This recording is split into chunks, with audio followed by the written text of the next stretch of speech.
मला तुम्हाला भेटून मी राजनकडे जाणार आहे जेवायला. अरे टाळ्याने वाजवल्या. पण मला थोडी राजन भीती वाटते, येऊ की नको. कारण मी येण्यापूर्वी ऑनलाईन बातम्या वाचतो. तुम्ही जेवणाला आमच्यासाठी काय मेनू केले ते पण ऑनलाईन आलेलं आहे. आलंय ना, वाचलं ना, पुरणपोळी, मोदक, हे ते. आता आम्ही गेल्यानंतर पुन्हा त्याचा खर्च मांडायला ते नालायक अधिकारी तुमच्याकडे आले तर माझी जबाबदारी नाही. नाही, अशी जबाबदारी टाळणार नाही. तुमची पूर्ण जबाबदारी माझी आहे.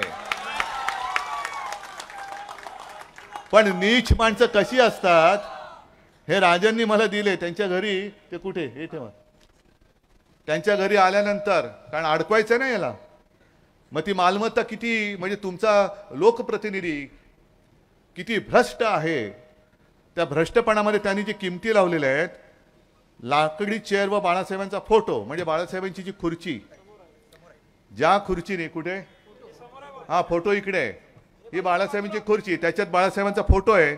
पण ज्या वेळेला त्या फोटोच्या ऐवजी बाळासाहेब होते, त्याच बाळासाहेबांनी मोदींना जर वाचवलं नसतं तर मोदींची खुर्ची मोदींना मिळाली नसती. त्या खुर्चीची किंमत हे नतद्रष्ट लावतायत. बाळासाहेबांच्या खुर्चीची किंमत मोदींना जाऊन विचारा, आणि मोदींना जर जाण असेल तर मोदी त्या खुर्चीची किंमत सांगतील, कारण त्या खुर्चीची किंमतच होऊ शकत नाही.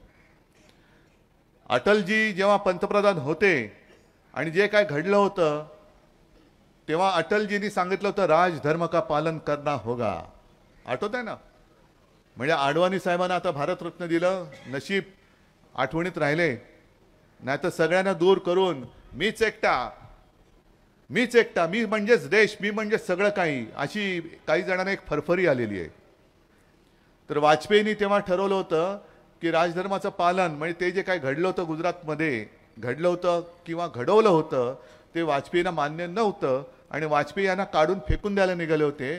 तेव्हा त्याच खुर्चीत बसलेल्या शिवसेना प्रमुखांनी, अडवाणींनी सांगितलं होतं की मोदी गया तो गुजरात गया.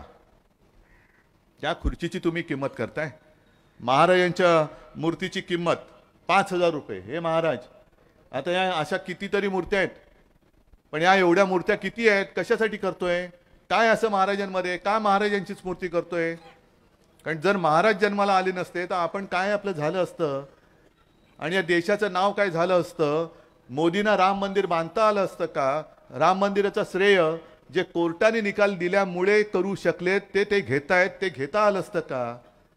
म्हणजे कोणत्या दिशेने हे महाराष्ट्र नेत आहेत. महाराष्ट्राला डाग लावताय तुम्ही.